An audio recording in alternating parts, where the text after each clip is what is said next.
À 10 km du sol, la fumée envahit un avion de passagers.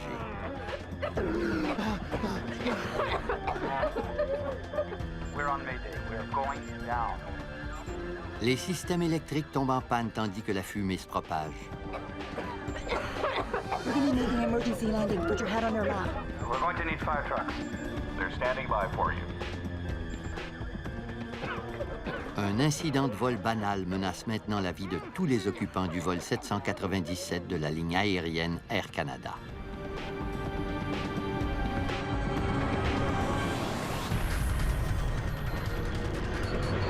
Mayday, mayday.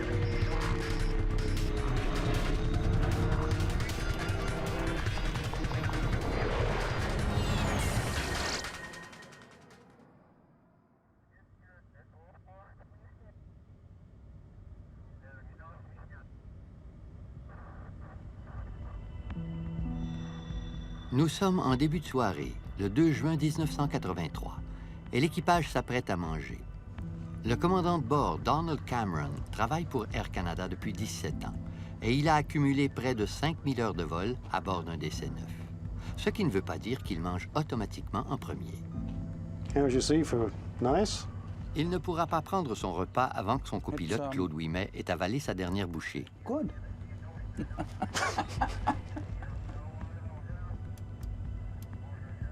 Le réacté est à mi-chemin d'un vol le menant de Dallas au Texas à Toronto. Il survole une épaisse couverture nuageuse qui dissimule quelques averses peu abondantes, mais à son altitude de croisière de 11 000 mètres, la visibilité est excellente.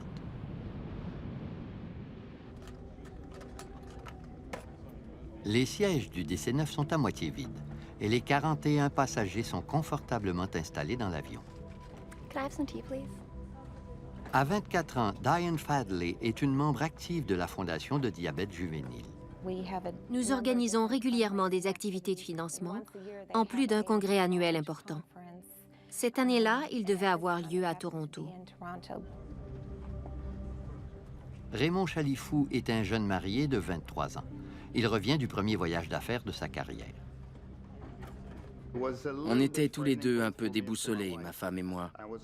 Je devais être absent 4 ou 5 jours, et c'était notre première séparation depuis le mariage. Alors je me sentais un peu anxieux. Une nouvelle vedette de la musique folk est assise près du cockpit. Il s'agit de Stan Rogers, un musicien de 33 ans dont la carrière commence à rayonner hors de son Canada natal. Les chansons les plus mémorables de Stan célèbrent la vie des gens ordinaires. Elles racontent l'histoire d'individus qui ont su agir au bon moment et qui sont devenus des héros.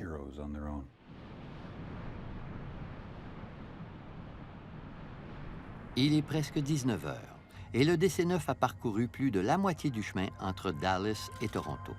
What was that? It's right there, I see it. Right there. Yeah. 3 disjoncteurs ont sauté. Ils agissent comme des fusibles en éliminant les risques de surcharge des fragiles circuits électriques de l'appareil. Like a machine gun. Yeah. Zap, zap, zap.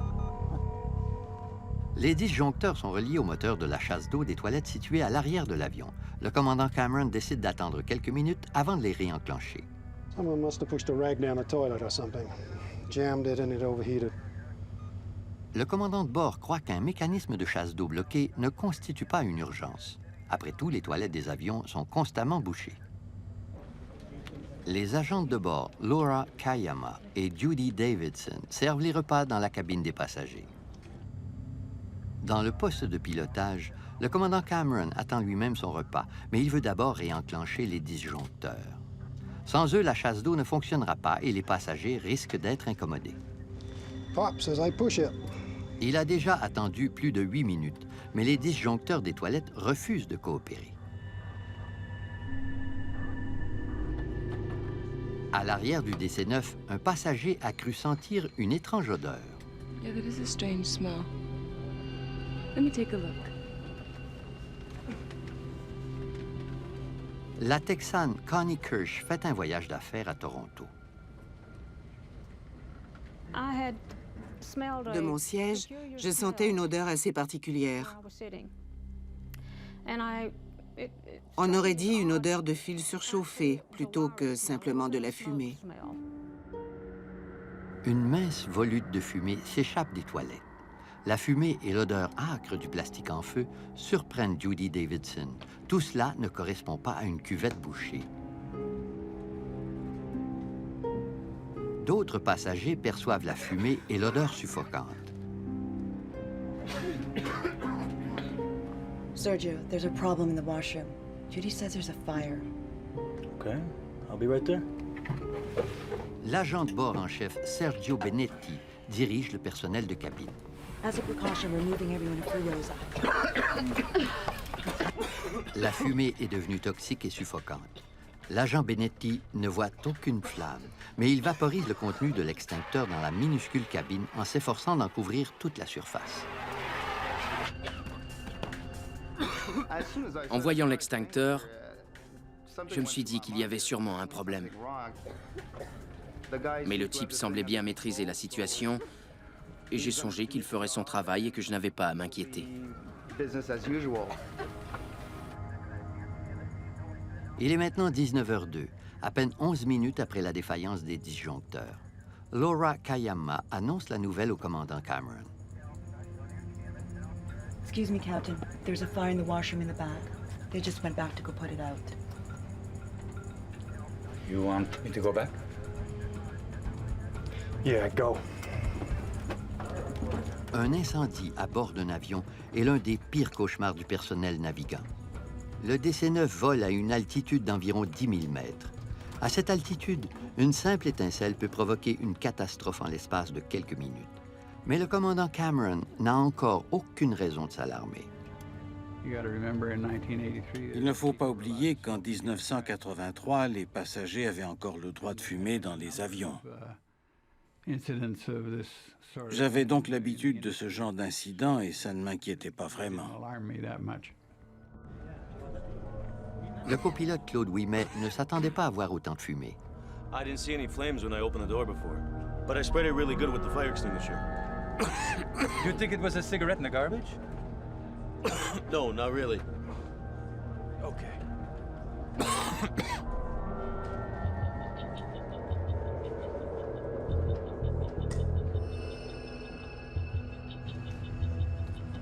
Can't get back there. Smoke's too heavy. I think we'd better go down. Mais l'agent de bord en chef ne partage pas les inquiétudes du copilote. You don't have to worry. I think the smoke's easing up. Le commandant Cameron ne sait plus quoi penser. Des éléments lâchent de temps en temps, mais ils ne sont pas tous assez importants pour provoquer un atterrissage d'urgence. Lorsque Benetti et Ouimet étaient à l'arrière de l'appareil, la fumée leur a semblé très épaisse, mais elle semble diminuer. Okay, it's starting to clear now. But I'll go back and check if that's okay. Yeah, that's okay. Take these goggles. I'll leave my mask on. Go back wherever you can, but don't get yourself incapacitated. No problem. No problem. S'il s'agit d'un moteur de chasse d'eau défectueux, le commandant Cameron pourra se rendre à Toronto. Mais si le problème est plus grave, il devra poser l'avion immédiatement avant qu'un incident banal se transforme en catastrophe mortelle.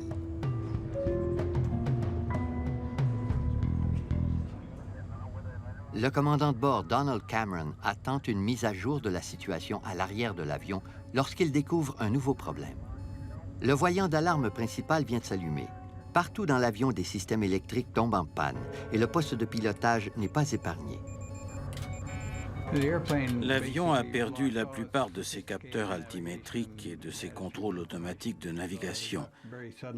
Je me suis retrouvé avec 3 instruments de contrôle moteur pour chaque moteur et 4 instruments de vol très primitifs. Je crois qu'on s'en servait à bord des bombardiers de la Deuxième Guerre mondiale. Le commandant de bord communique avec l'équipe de contrôle au sol la plus proche. Memphis Center, this is Air Canada 797. Air Canada 797, Indianapolis Center. Go ahead. Yeah, we've got an electrical problem here. We may be off communication shortly. Stand by. Le copilote Claude Ouimet est encore à l'arrière de l'appareil. La poignée de la porte des toilettes est devenue très chaude. Il n'ose même pas la tourner. Pour éviter les ravages d'un incendie à bord, les membres d'équipage n'ont plus le choix. Ils doivent atterrir le plus tôt possible. I don't like what's happening. I think we'd better go down. We're going to be making an emergency descent. Brief the cabin crew. Yes, sir.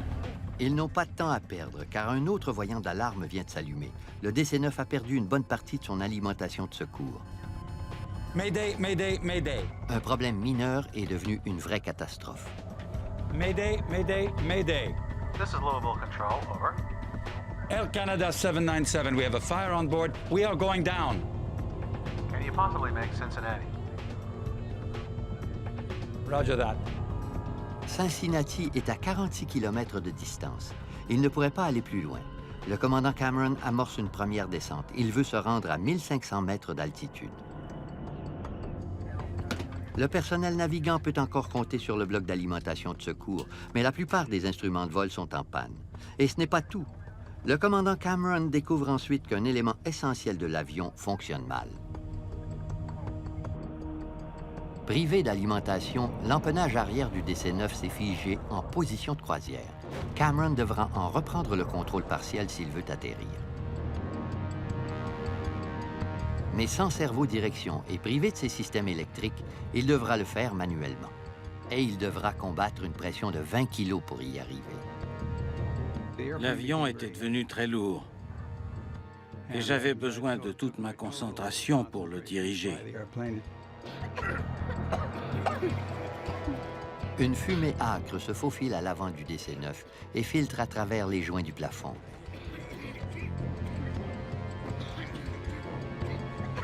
Elle flotte comme un nuage au-dessus des têtes des passagers.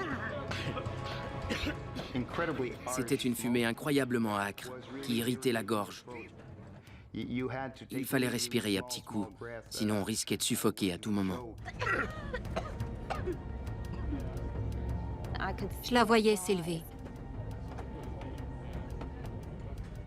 Elle flottait parallèlement au compartiment à bagages et s'avançait vers nous. L'odeur nauséabonde du plastique brûlé est omniprésente. Mais la chute des masques à oxygène ne servirait qu'à empirer la situation. J'aurais pu libérer le mécanisme des masques à oxygène pour les distribuer aux passagers, mais c'est interdit. On peut seulement utiliser ces masques en cas de décompression massive de l'avion ou de perte de pression cabine, mais pas en situation d'incendie. Pomper de l'oxygène au milieu d'un incendie pourrait alimenter les flammes. J'avais peur et je pleurais, mais je n'étais pas hystérique. L'homme assis à côté de moi m'a expliqué que si je cessais de pleurer et m'efforçais de respirer plus lentement, j'économiserais de l'oxygène, ce qui rendrait service aux autres. Il m'a conseillé de ne pas m'inquiéter, en ajoutant que les agents de bord savaient quoi faire dans de telles situations. En 1983, les procédures d'utilisation normalisées ne prévoyaient pas qu'on explique le fonctionnement des sorties de secours aux passagers. Mais les deux agents de bord ne veulent prendre aucun risque. La fumée va bientôt envahir le poste de pilotage et le commandant de bord fait face à une situation de plus en plus critique. Pour la première fois, le copilote Claude Ouimet communique avec l'aéroport de Cincinnati. Approach, Air Canada 797. We're on Mayday. We're going down. Air Canada 797, Cincinnati approach. Planned runway 36, ILS. And the equipment has been alerted. Do you have time to give me the nature of the emergency? We have a fire in the washroom. We're filling up with smoke right now. Gregory Curham est le contrôleur d'approche. Sans son aide, l'équipage n'aurait aucune chance d'atterrir en douceur. Il est presque 19h13 lorsque le contrôleur repère enfin le DC-9 sur son radar. Air Canada 797, you are now fully identified. This will be a no-gyro radar approach for runway 27 left. Descend now to 3,500 feet. Your position is now 12 miles southeast of the airport. À cause de la panne de ses systèmes électriques, le DC-9 devra suivre les instructions de l'ATC, le contrôle de la circulation aérienne. Gênés par l'épaisse fumée, les pilotes pourraient facilement dériver. Gregory Curran va donc guider leur descente. Dans la cabine, la fumée et la chaleur deviennent rapidement intolérables. J'étais sûr qu'on allait s'écraser. Comme je n'avais aucune pièce d'identité sur moi, je me suis levé, j'ai pris mon portefeuille qui était dans le compartiment à bagages et j'ai mis ma veste pour qu'on puisse identifier mon corps. À ce moment-là, je me suis résignée. J'étais certaine que je m'en sortirais pas. Stan était certainement conscient de la fragilité de la vie. Il détestait voler, mais l'essor de sa carrière était tel qu'il devait le faire de plus en plus souvent. Il savait bien qu'en volant plus souvent, il s'exposait à davantage de risques. À travers la fumée envahissante, les pilotes aperçoivent enfin l'aéroport. Okay, we have the airport. The tower has you in sight. You're cleared to land.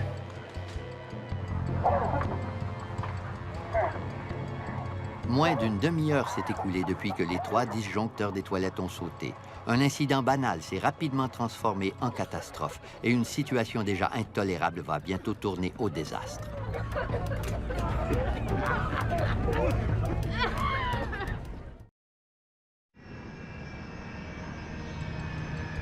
Vu du sol, le vol 797 d'Air Canada ressemble à tous les autres. Mais à l'intérieur de l'avion, 46 personnes luttent pour leur vie.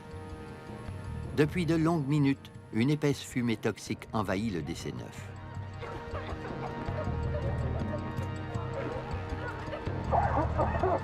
À l'avant, dans le poste de pilotage, le commandant de bord Donald Cameron ne peut pas se laisser distraire par la situation critique des passagers et doit faire atterrir l'avion le plus rapidement possible.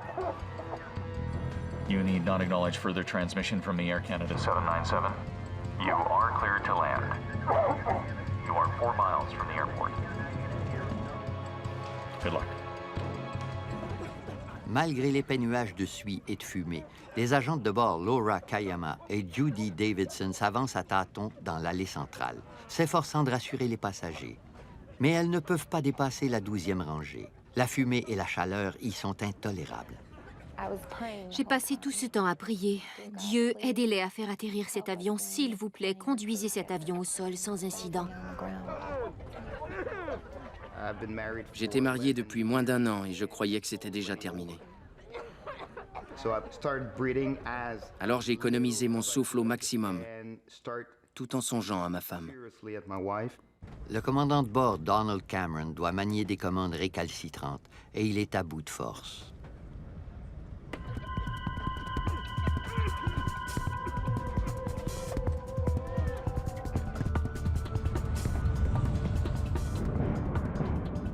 Aveuglé par la fumée, l'équipage du vol 797 atterrit durement.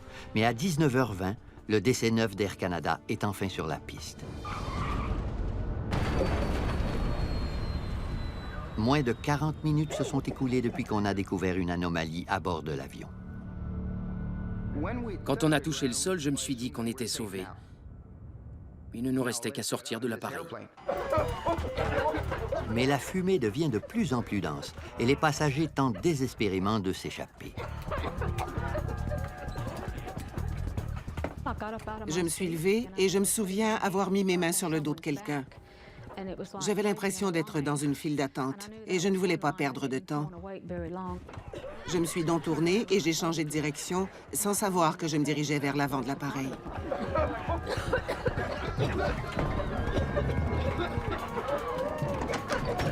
Sergio Benetti ouvre la première porte.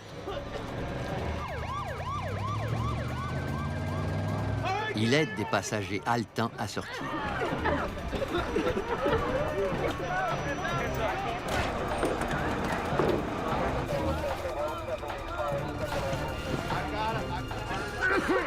La cabine est noire de fumée et la chaleur est étouffante.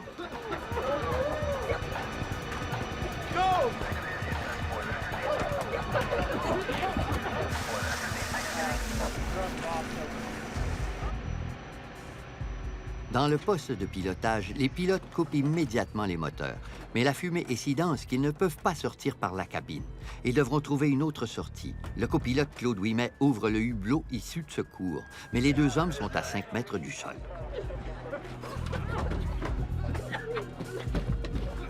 Les passagers sont parvenus à ouvrir 3 des issues de secours situées au-dessus de l'aile. Mais bien qu'elles soient dégagées, elles sont pratiquement invisibles.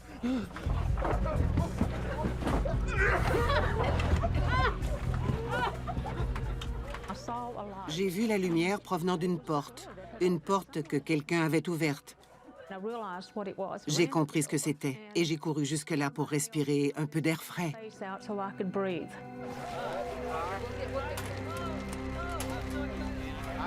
Les passagers qui ont réussi à trouver une issue glissent le long de l'aile et atteignent la terre ferme. Au sol, Laura Kayama et Judy Davidson éloignent rapidement les rescapés du DC-9. Des camions d'incendie l'entourent et les pompiers inondent l'oiseau de fer et le sol environnant de mousse extinctrice pour éviter que le carburant s'enflamme ou que l'avion explose. Par le hublot du poste de pilotage, Claude Ouimet aperçoit le commandant Cameron, encore assis, l'air hébété et penché sur le volant de commande. J'ai vu le visage de Don dans le hublot et je me suis rendu compte qu'il n'était pas vraiment conscient. Je ne pouvais pas me lever de mon siège. Je soulevais mon derrière, mais j'étais repoussé par une espèce de force invisible. Il s'agissait probablement de la fumée et du feu. Prêt à tout pour sauver la vie du commandant, Ouimet ordonne aux pompiers de le couvrir de mousse extinctrice. Ils m'ont recouvert d'une mixture savonneuse et glaciale. Son plan fonctionne et Donald Cameron s'agite. À moitié conscient, il sort par le hublot du poste de pilotage.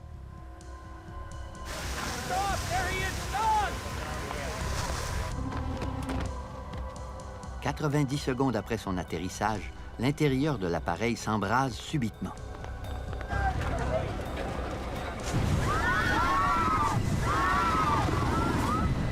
Les flammes traversent la cabine à la vitesse de l'éclair. Le commandant Cameron est le dernier rescapé. On savait qu'il y avait encore des gens dans l'avion. Malheureusement, on ne pouvait plus rien pour eux. Les flammes traversent la paroi supérieure du fuselage. On peut voir l'épaisse fumée noire à des kilomètres de distance. L'agente de bord, Laura Kayama, fait le décompte des passagers. Je n'oublierai jamais cet instant. Elle nous a demandé de nous mettre en rang pour pouvoir compter les survivants. S'il y avait des survivants, il y avait nécessairement des morts. En comptant l'équipage, le DC-9 d'Air Canada transportait 46 personnes, mais on est loin du nombre sur la piste de Cincinnati.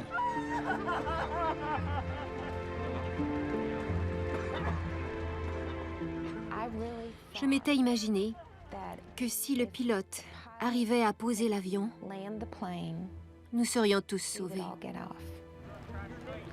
Mais en regardant autour de moi, je me suis rendu compte qu'il manquait des gens. Les passagers rescapés de l'avion incendié ont respiré trop de fumée et subi de légères blessures, mais la plupart s'en sont bien tirés. En fait, tous ceux qui étaient sortis de l'avion n'ont pas eu de séquelles. Quelques-uns avaient une cheville foulée ou un bras cassé, mais rien de grave. Il y a ceux qui s'en sont tirés sans grand mal et ceux qui y sont restés.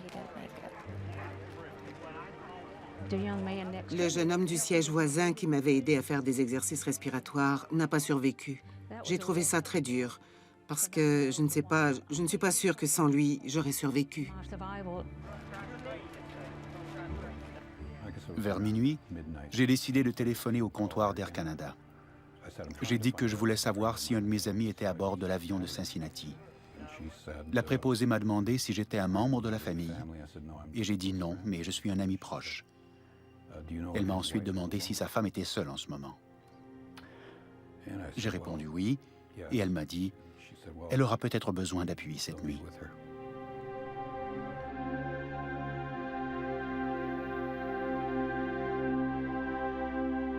Stan Rogers, l'étoile montante de la musique folk, n'a pas réussi à sortir de l'avion.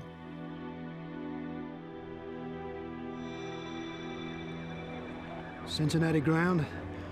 This is captain of the Air Canada flight that's on fire here.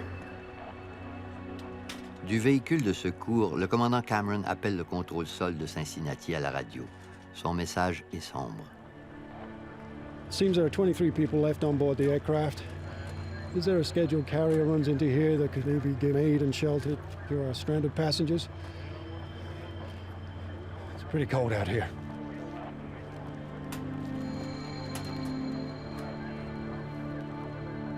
Une défaillance des systèmes électriques qui a d'abord semblé inoffensive a causé la mort de 23 personnes. Quelle est la cause de l'incendie mortel? Pourquoi un incident banal a-t-il si mal tourné? L'enquête va enfin dévoiler le passé troublant de l'avion. Car quelques années plus tôt, ce DC-9 avait déjà subi un grave accident. Au mois de juin 1983, l'étrange odeur décelée à l'arrière d'un DC-9 d'Air Canada devient rapidement une situation d'urgence.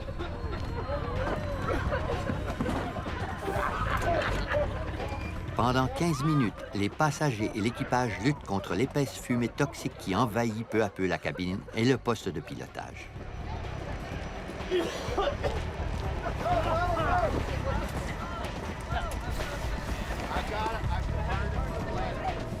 Le vol 797 parvient à atterrir sans dommage, mais l'avion s'embrase 90 secondes après s'être posé sur le sol. 23 passagers sont restés prisonniers des flammes.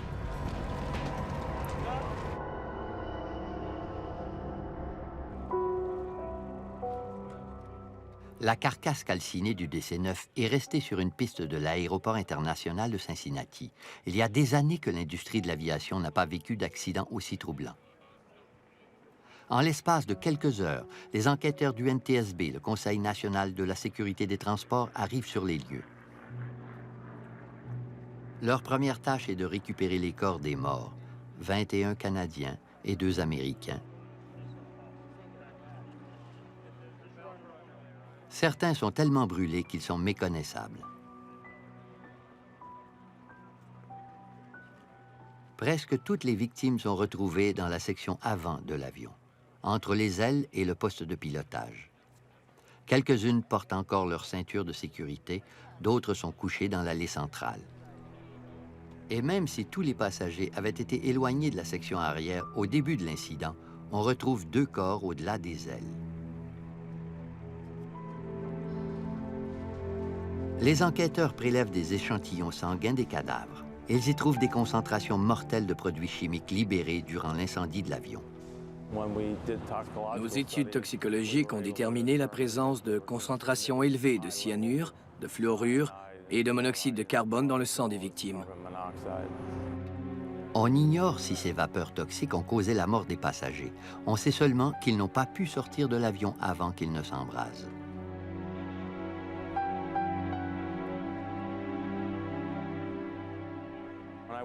Cette odeur âcre m'a pris par surprise lorsque je suis monté à bord de l'avion. L'étendue des dommages était étrange, elle aussi.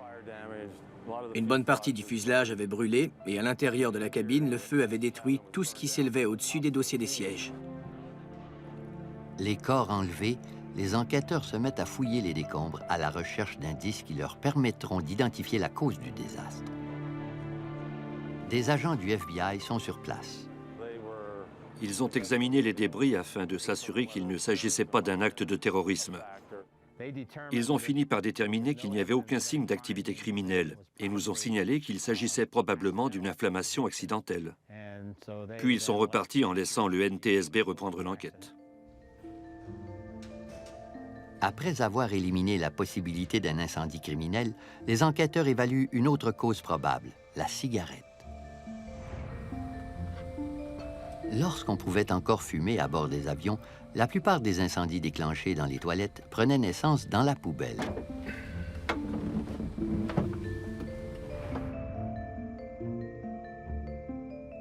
Les enquêteurs examinent celle-ci et découvrent que son couvercle a été brûlé, mais que la chute à ordures et le conteneur encastré dans la paroi des toilettes sont demeurés intacts. À l'intérieur du contenant, ils découvrent des bouts de papier roussis, mais non calcinés.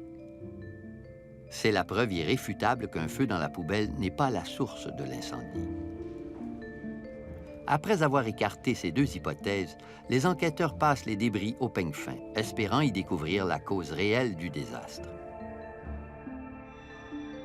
De son côté, Dick Hill enquête sur les antécédents du DC-9 et il découvre des faits surprenants. Au cours de l'année précédant l'accident, 76 travaux d'entretien différents avaient été exigés par divers équipages techniques. Les mécaniciens avaient réglé chaque problème rapidement, mais c'est une bien longue liste pour un seul appareil. Et la liste des défauts du DC-9 ne date pas d'hier.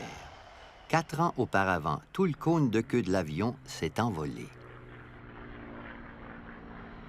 Et l'équipage a dû exécuter un atterrissage d'urgence.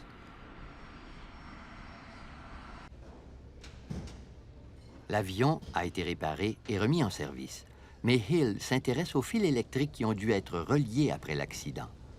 Une mauvaise réparation aurait pu provoquer le dernier incendie.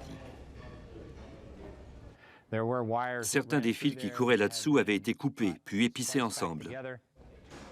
Les enquêteurs examinent toutes les épissures qui n'ont pas été détruites dans le brasier.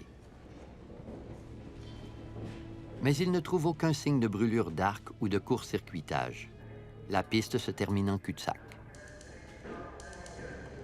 Ils se concentrent ensuite sur l'enregistreur de conversation de poste de pilotage et les 3 disjoncteurs défectueux. What was that? It's right there, I see it. Right there. Yeah. Like a machine gun. Yeah. Zap, zap, zap. Les disjoncteurs sautent par mesure de précaution.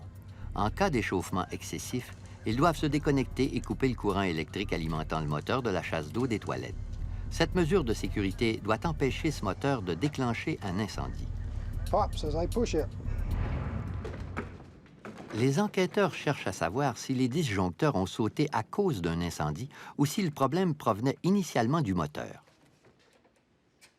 Les experts du NTSB construisent une réplique des toilettes et provoquent un grippage du moteur de la chasse d'eau afin de vérifier si un tel phénomène aurait pu provoquer l'incendie. La température du moteur grippé s'élève jusqu'à 428 degrés Celsius. Quoique respectable, cette chaleur ne suffirait pas à enflammer les éléments adjacents au moteur. L'incendie s'est donc déclenché ailleurs.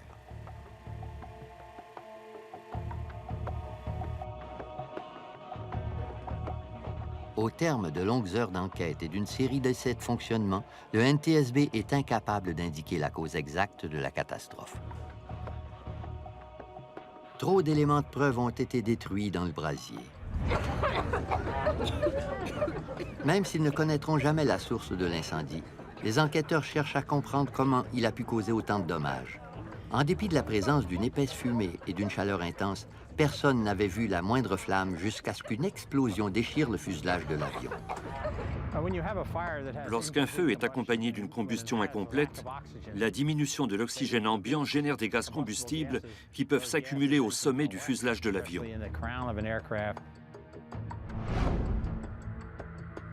Invisible, l'incendie s'est propagé dans les murs des toilettes tandis que la fumée, les gaz chauds et les émanations toxiques s'intensifiaient et se répandaient derrière les cloisons de la cabine des passagers. Cet espace a agi en quelque sorte comme une cheminée pour les gaz et la fumée générée par l'incendie. Et même si le feu était resté dissimulé derrière les panneaux des murs et du plafond, la fumée et les gaz chauds ont filtré à travers les joints du fuselage pour se concentrer dans la partie supérieure de la cabine et suffoquer les passagers.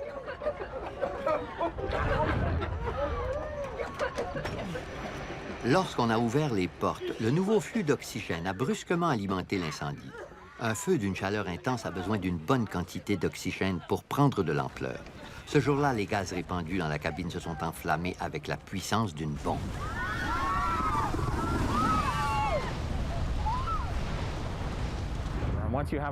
Un embrasement instantané génère de la chaleur, des gaz toxiques, et il brûle tout l'oxygène de la cabine. L'environnement devient immédiatement fatal.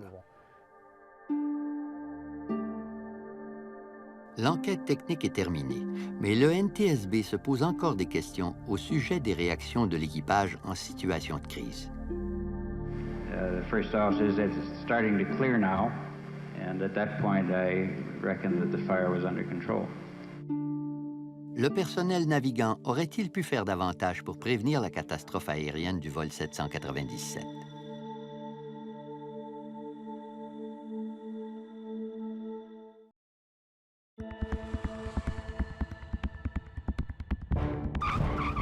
En 1983, un incendie déclenché dans les toilettes d'un DC-9 d'Air Canada répand sa fumée dans toute la cabine.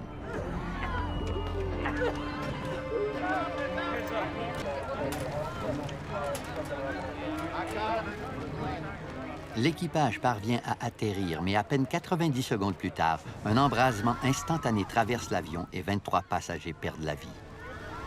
There was a fireman hollering at us. I think the quote was, "She could blow at any minute." Les experts du NTSB n'ont pas pu découvrir la source de l'incendie, mais après avoir étudié les résultats de l'enquête, ils sont prêts à publier leur rapport.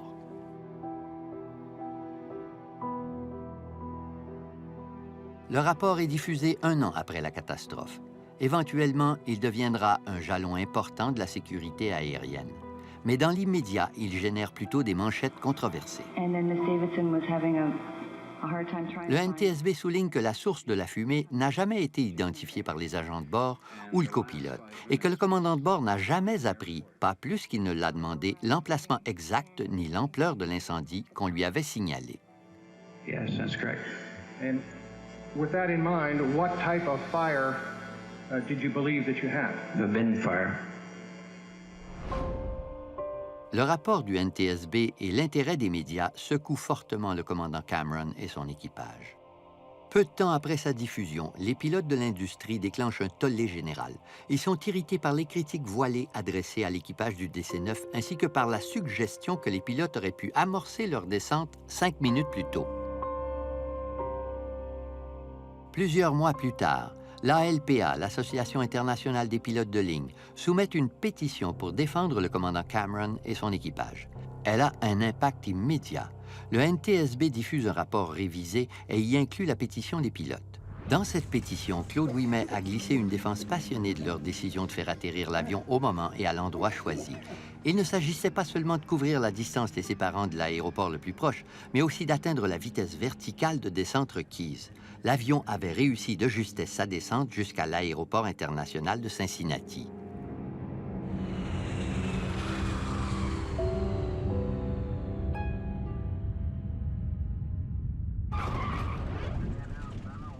Mais le rapport révisé du NTSB ne mâche pas ses mots et il n'épargne surtout pas le commandant de bord Donald Cameron. On peut y lire que le temps pris pour évaluer la nature de l'incendie et prendre la décision d'initier une descente d'urgence a contribué à la gravité de l'accident. 20 ans plus tard, Cameron n'a pas encore digéré la déclaration. Je suis content que les gens qui se sont échappés aient pu le faire. Je suis désolé que d'autres passagers y soient restés parce que nous n'avons pas ménagé notre temps ni nos efforts pour les conduire jusqu'à la terre ferme. Tout ce que je sais, c'est que j'ai fait de mon mieux.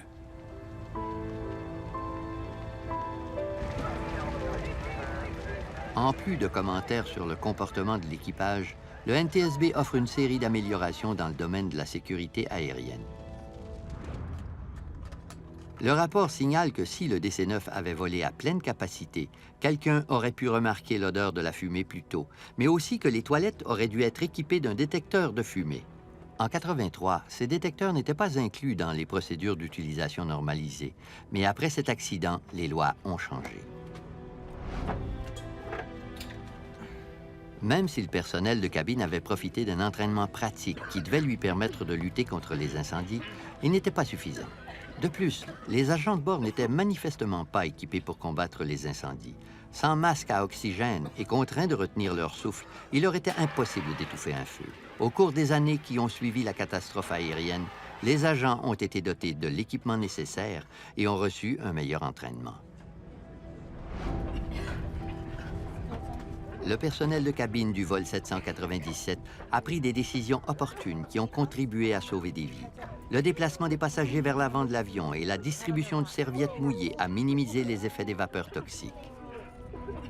La décision de leur expliquer le fonctionnement des issues d'aile ne faisait pas partie des procédures d'utilisation normalisées, mais elle a permis à certains survivants de sortir plus vite de l'avion. Il s'agit maintenant d'une procédure habituelle.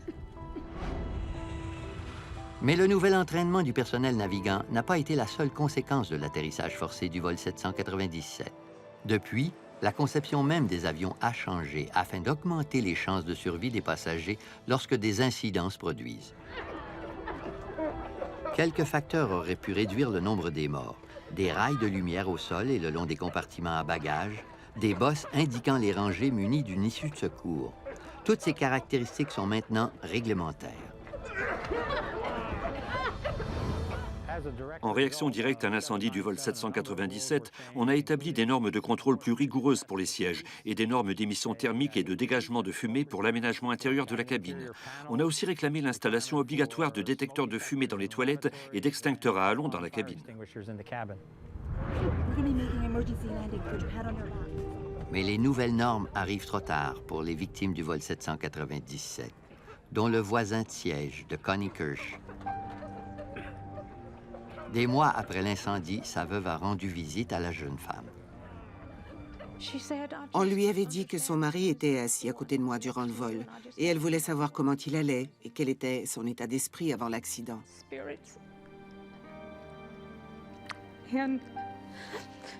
J'ai répondu qu'il était de très bonne humeur et très gentil, parce qu'il s'était occupé de moi et qu'il m'avait appris des exercices respiratoires. Cette rencontre m'a bouleversée.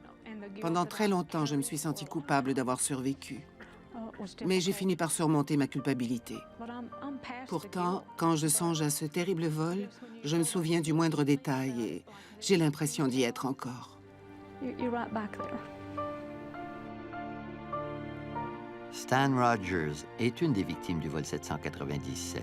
Il n'a jamais pu profiter de l'essor de sa carrière de musicien, ni même jouir de la vie jusqu'au bout. J'aimais sa générosité et sa loyauté en amitié. Comme artiste, il était peut-être l'un des meilleurs chansonniers qu'on ait jamais connus au Canada. C'était un honneur et un véritable plaisir de travailler avec lui. Aujourd'hui, on diffuse encore sa musique et sa légende ne cesse de grandir.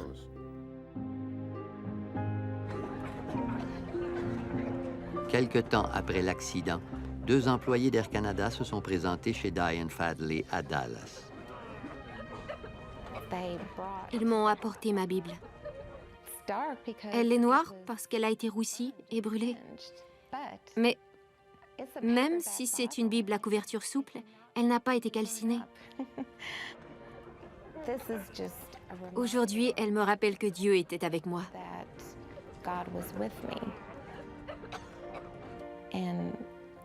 Je crois qu'il m'a protégée et qu'il était vraiment là, à mes côtés.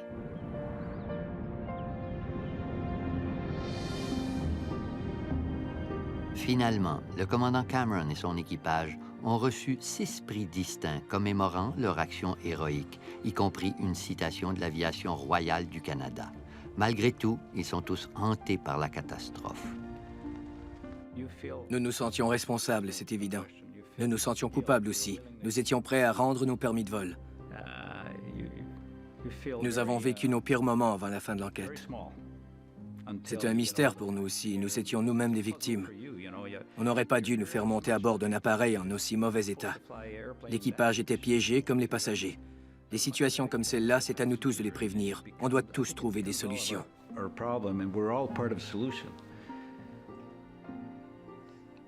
C'est dommage qu'on n'ait pas pu sauver tout le monde. Ça me tracasse encore.